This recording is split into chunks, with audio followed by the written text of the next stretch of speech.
Go. I purchased over 28 properties in the course of my investing career. I've shed tons of tears and not even talk about the amount of time that I wasted making mistakes. And I don't want you to go through the same thing I did, and that's why I'm creating this video today. So to get started, I have amassed a couple of questions that I've been getting over the course of my investing career, and I want to go over those with you in hopes to shed some light, and I'll be open to any questions that you might have once I'm done answering those. So here is Anthony, co-founder of Nova Rise. Hello, hello. And he's First also my question. husband, so- Thank you.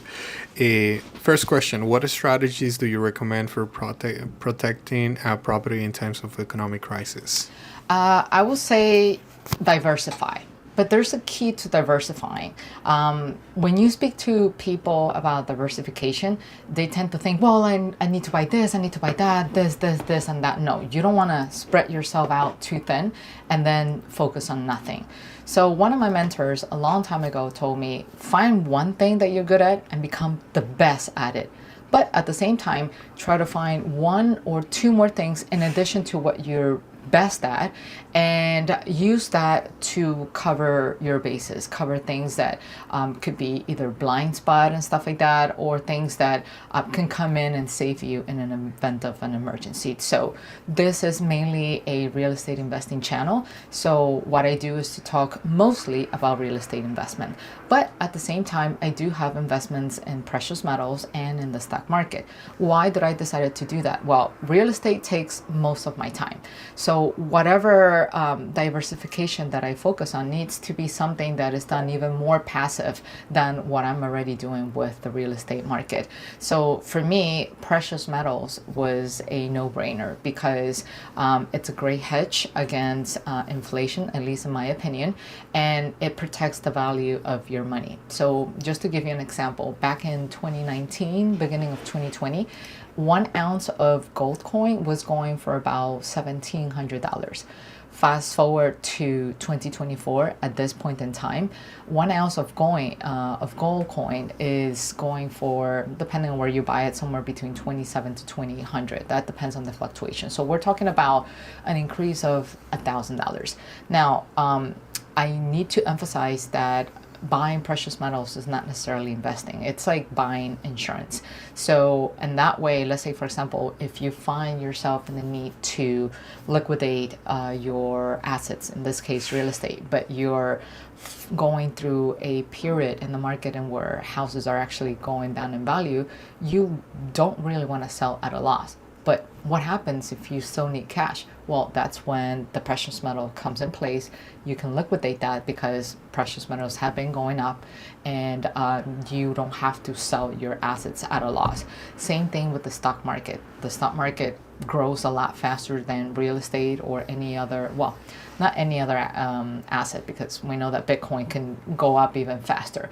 But you can also lose a lot of money in the stock market really fast, right? And that's why you need to have a plan B to compensate for when you need to liquidate something, in this case the stock market, and you don't want to sell at a loss. So that's basically what I will do to protect myself in the event of a crisis or an economic downturn. Just look at my options, but those options need to complement one another and not take time away from one another. Awesome. So let's move to the next question. What was the first mistake you made in real estate, and what did you do to learn from it? My first mistake was thinking that I made too much money. I mean, I was out of college. At that point, I had already completed my master's and I was making a pretty good salary.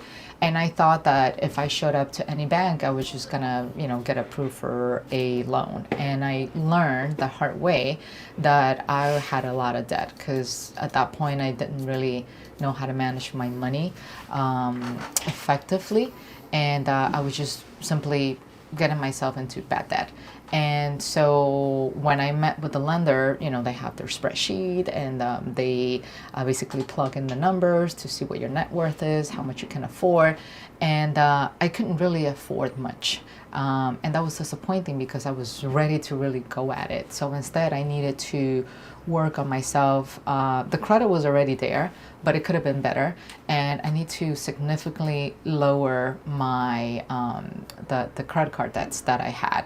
And in that process, I had to make a lot of changes around my lifestyle.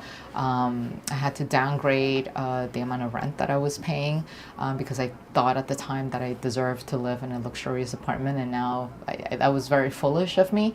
But at the time, it just made sense.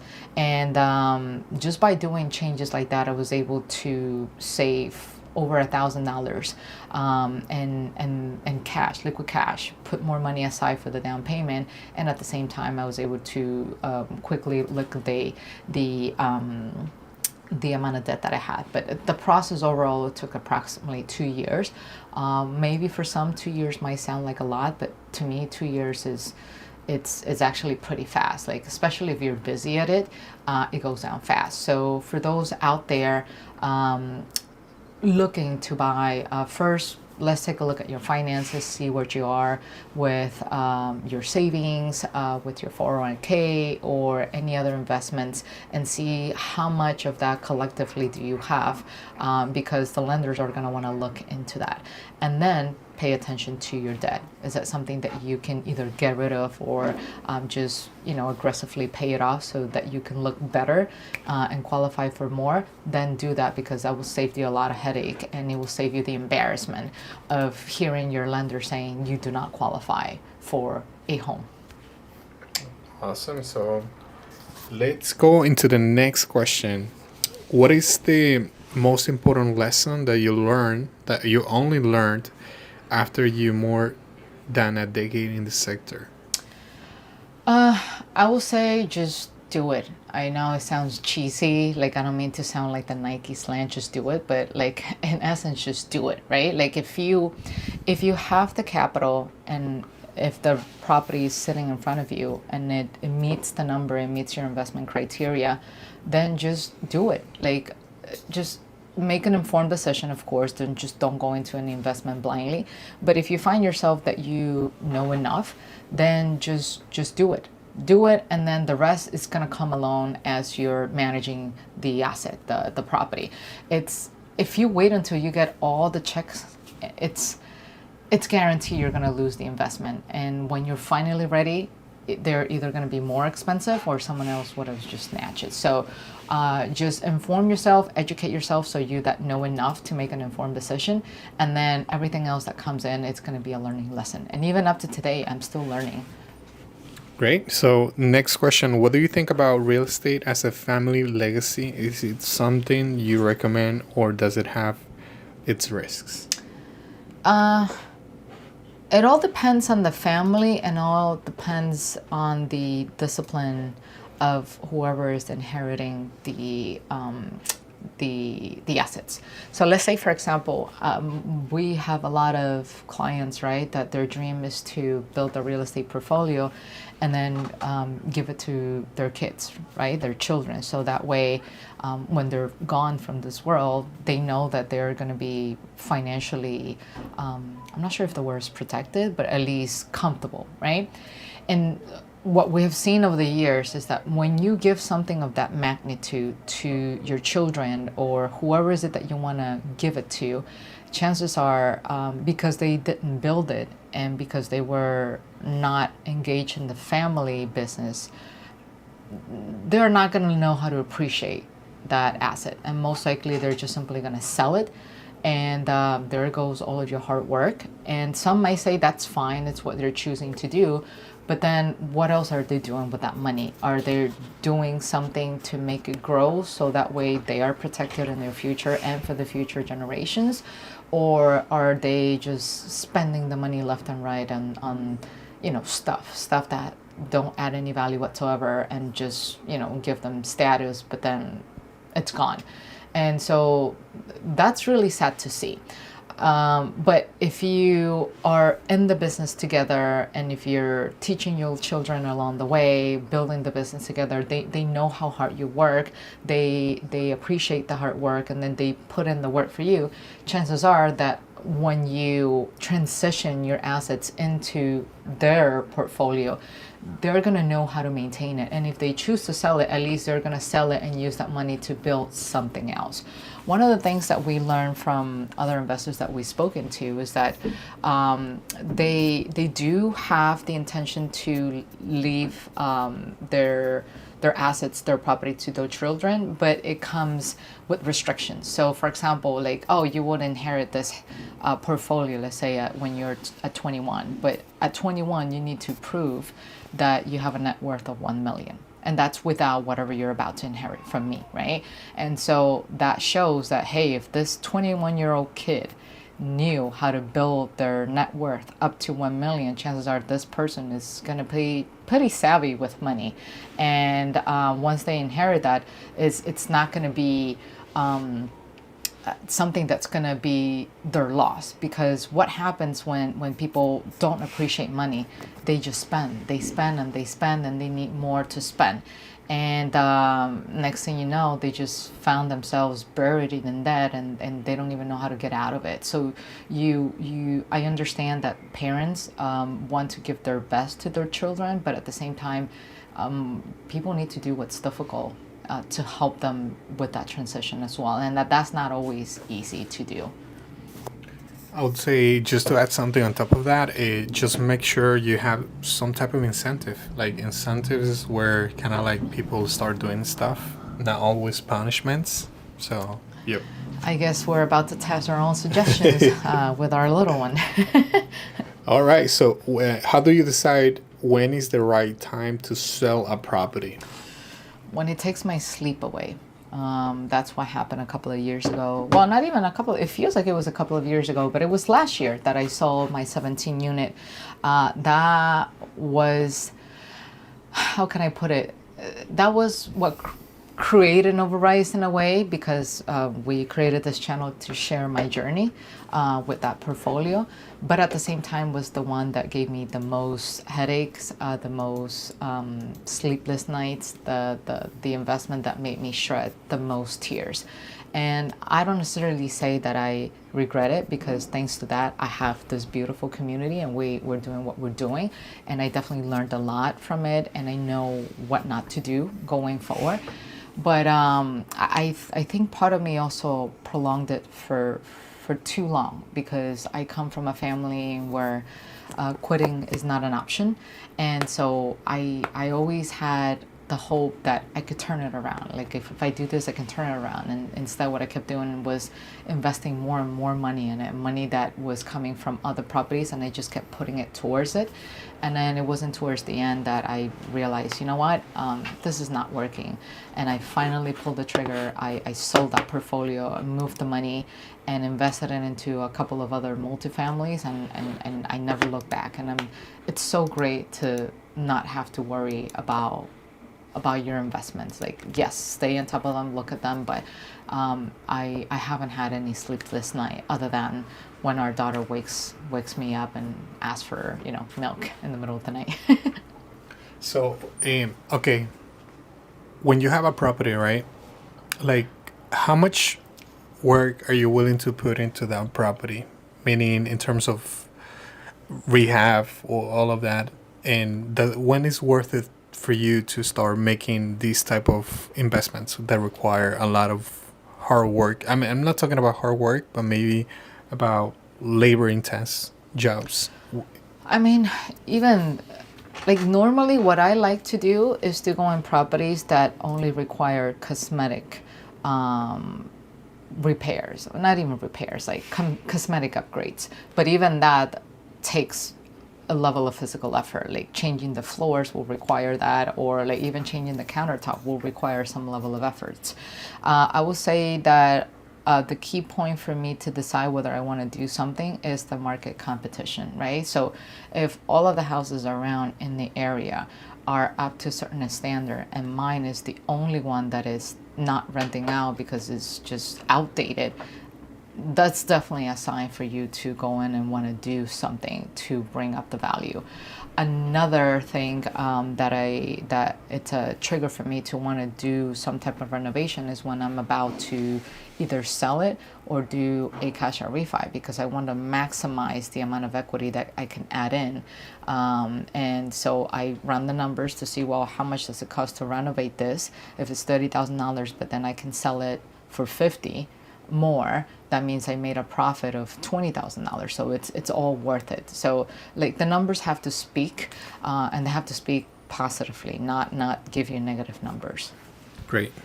All right. So let's go into the next question. So, what is the most useful financial advice that someone in real estate community world has given you? To look at what's generating and not how much is it costing you. So like over the years, like a very common fear that I get from people is, well, I don't want to overpay for this house. Like, I mean, the house it used to be worth this much and I had to pay like $2,000 extra to get it. I mean, if it's inflicting on your cash flow, if it's hurting your cash flow, yes, please do not pay it extra.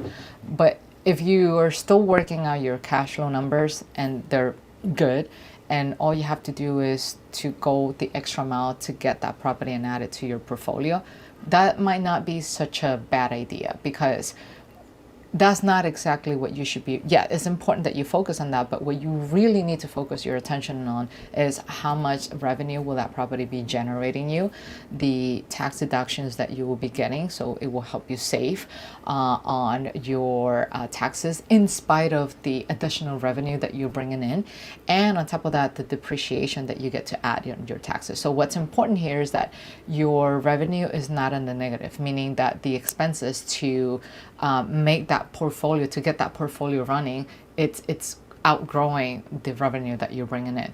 So if you focus just on how much did it cost you to get this property, that's just a one tiny piece of the equation compared to how much you get to gain from making the investment, from taking action. So that's what I always encourage people to do. And another fear that actually derives from that, sometimes people say, well, what if the market falls tomorrow, right? And my house is not really worth what I pay for. Well, just remember that if you hold it long enough, the properties are gonna go up. And so if you really need cash at that moment, that's why the diversification comes in. But again, even if you were to find yourself having to hold that property for a couple of more years until it comes back up in pricing, just do the math and think about all of that cash flow that you've been making over the years. That more than compensates for that additional piece of a couple of thousands that you pay for the property, because that means you put your hands on the right asset. It's generating you money, and that's more important than fighting for like getting that discount at the beginning. It is important to get it, but that's not the only part in the equation that you should be focusing on. Great. So we asked some of the questions. Right now, you have the chance to also leave some questions on the comment section, and we'll take care of those as well. So please, if you're watching this from Instagram, Facebook, YouTube, just leave your questions below, and we'll do our best to respond. So the next question that I have, Lucelia, is: so let's say I'm a beginner investor and I don't have any money, and I'm debating whether or not I should buy a property with two families, or like could be a multifamily or like a single family, and I barely have any money. Which one would you go for, the multifamily or just a single family? So if you don't have I personally think that if you don't have much savings but you need to get your hands on a property, I will start up with an investment property. That's what I will do, because what I want to do here is to make sure I put my money into something that's going to generate more income for me. And if it's generating more income, in addition to my own personal income, that's going to expand my opportunities to qualify for additional finances in the future. But if I were to take the little money that I have saved and buy a primary residence, that becomes a liability. And I know a lot of people disagree with me, and that's fine.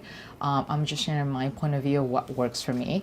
And I've been putting off buying my primary residence because it has opened a lot of doors. When you buy your primary residence, you're just simply adding a liability to the equation, but there's no additional revenue or income that you're generating.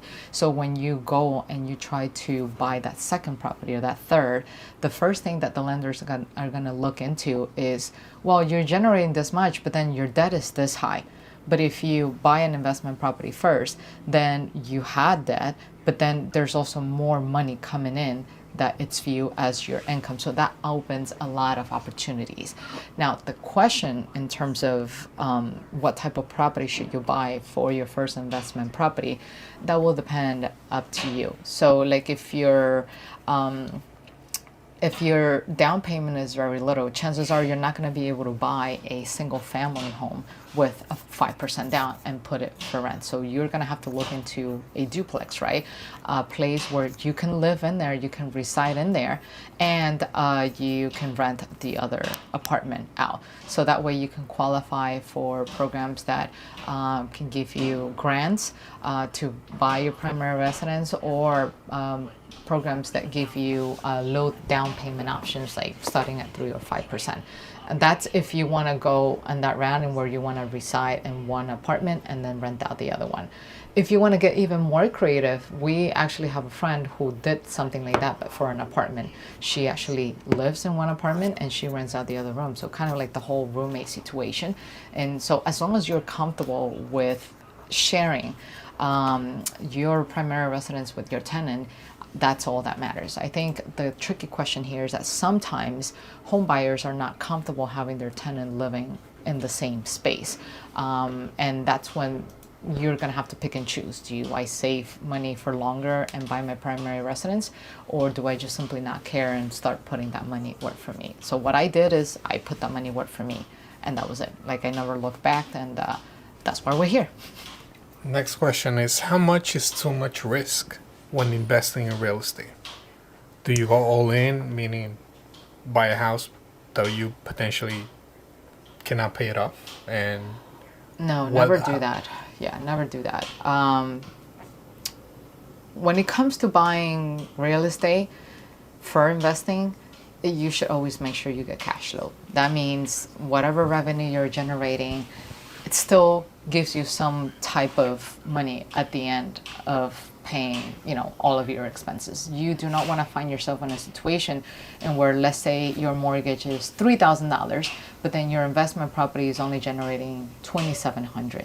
Not only you're short on cash right there, but let alone like all the other expenses that you have to add into the equation. So in that instance, you're actually working for the investment, not the way around. When you invest, your investment is supposed to be working for you. So I don't know if that answers your question in terms of real estate. In terms of the stock market, that's a whole different gamble. Like I go for what I consider to be boring and quote unquote safe. I invest in ETFs. Just because I don't have the time to stay on top of it all the time. I do monitor my portfolio. I look at my stock portfolio once a month just to kind of like get an idea what it is. But I don't look at it multiple times a day. It's just crazy to try to predict like the movements. And if things are going really, really south, just try to understand what's going on. Like, are my stocks going down because the company is not doing good, because there's been some sort of fraud that it's causing it to lose money, or is it just some isolated incident and I believe they're going to come back up, or is it something caused by an external factor and then they will eventually come back up? Like, those are like some of the pieces of news that I take into account before making a decision. But for the most part, I don't invest in something crazy. I don't invest in like startups that no one has ever heard about, or some ghost companies. Like, I invest in something that has been around a long time, because I figure if they've been around a long time, hopefully they'll stay a little longer. I mean, we have made some investments in companies that were Well, starting. but that's different from Yeah. from the stock market. And like we Yeah. have invested in startups, but that's because we understand the product, we see a demand in that product, and third, we also know the risk, and we know that there's a chance that we might lose all that money. And so far, they have been doing pretty good, and hopefully they will continue to be good. And if not, then we learned our lesson. Now, I mean, we're getting a little bit off track with the investments in real estate, which is the main topic. But when investing in businesses like that, like startups in a way, like what do you look for? I look for a need in the market and see if there are any competitors available addressing that need. And if there are none, and this startup is addressing that, then that's enough to get my attention. And then after they got my attention, I want to see data. I want to see what have they done. Do they have a product? Are they close to coming up with something? Or are they just simply bluffing? So in our case, we have, and across the board, we've seen a product that has been developed, and I'm glad to say that two of them are already in the market. Well, three of them are already out in the market, they're just in the expansion phase, and then I guess TBD for what's yet to come. Keep in mind that these investments that we made, we didn't do it with the purpose of getting cash flow every week or every month. No, This is something that you are okay leaving the money with that company for years, probably. and making an informed decision in hopes that it will pay off in the future. But again, granted, we understand the risk, and we know there's also the possibility of losing all of our money in there. But we believed in the product just the way you guys believed in our brand, and so many of our subscribers and followers believe in our brand, and it makes sense. We looked at the data, and we figured out how come no one has come up with something like this to address this need, and they're addressing it. So that's why we wanted to see that project move forward, and that's why we invested in those companies. Next question, going back to the topic. So let's say you buy a property. Is it good to leave that property in your personal name, or just transfer it to an LLC? And when is the right time to do something like this? I think this question has created so much controversy because so many different people say different things, right? Some you will hear from people saying out there, you don't need an LLC because you have an insurance. Others say, well, you need the LLC so you can take deductions. I will say that at the end of the day, do what makes you feel comfortable. So go out there and research about the topic and try to understand the pros and cons. So I like to have a combination of an LLC and the insurance because they're addressing different needs. So an LLC, from my understanding, I'm not an attorney, but I'm basically just repeating what I've heard from my attorneys, that when you create an LLC, that doesn't necessarily make you demand proof, like lawsuit proof. Let's just put it that way. What happens is you're creating a shell to protect that asset. So when they protect that asset in particular, they can only go after that asset and whatever's in that asset. But like if your investment properties are all under your name and they sue you, and they make you personally liable, basically everything under your name, it's up for grabs. So that includes your investment property, that invests your primary residence, that also includes any fancy cars if you're a car collector, or anything in your stock brokerage, anything that can be under your name is up for grabs. But then if the property is under the LLC, they're going to have to pick and choose, right? Unless they're very sophisticated plaintiffs and they have the resources and the patient and the attorneys to go after both, right? The LLC and your personal asset. But usually it's either or. And then the insurance comes in place in the event of a loss. So let's say, for example, if there was a fire in your investment, right? Like the LLC is not going to pay you for the repairs, and the LLC is not going to compensate for the rental loss that you experienced at that time while that property is being repaired. So both tools are necessary, Now, when is the time to do the transition? Like if you purchase the property under your name, you want to put it under your LLC. That will all highly depend on your lenders. Some lenders are flexible and they're okay with you transferring the name from your personal name, the title, into the LLC, and some are like extremely strict and say no, I forbid you and don't do that. So before you even plan on doing something like that, first check in with a real estate attorney, have them read out the mortgage documents to give you a lawyer's perspective so that you can make an informed decision. And if transferring it to an LLC is not an option, ask them about doing a land trust around. And see if you can put the property inside the land trust to protect your personal interest. That's what I will say. I don't want to talk about specific timelines because each lender is different. So it's better for you to actually check that in place. But I will say don't transfer it right away. That's the only thing I will say. If you close your property today, don't go to an attorney tomorrow to try to transfer the title out because it just looks sneaky. Like, why you're doing this? Like, try to pay off the mortgage under your name for a period of time so that know that if you're transferring the title from your name to an LLC or to a land trust, that you're doing it in good faith in order to protect your asset from any lawsuit and not because you're trying to do something sneaky. Got it. Based on your properties, like, what do you suggest? I mean, I'm not saying recommending, but like, what are you doing with your LLCs? Do you recommend having one LLC per property or multiple properties in one LLC? That will be up to the investor's discretion. I would say over the years, to help in the management of the amount of LLCs that I have, I decided to assign a value to a property. I used to be the kind that, like be very lawsuit scare, like, oh, then I have to put a property in every LLC. And so that became a nightmare for me to manage. And I also learned that, from my attorney's perspective, if you have a property that you recently bought, that means you owe a lot of money on it, right? At least 80% of it. And so no one is going to sue you if you don't have any equity. So it makes no difference whether you really have that property in an LLC or not. And then eventually I learned that, hey, as long as I continue to own a lot of money, I still have a little bit of protection shield over there because it's not going to be attractive to anyone who wants to sue me.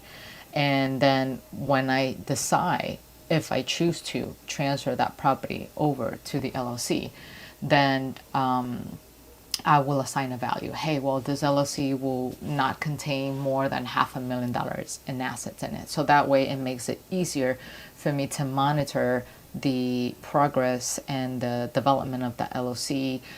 It allows me to better look at the assets that are in there and pick and choose which ones I want to get rid of or which ones I want to, keep working on.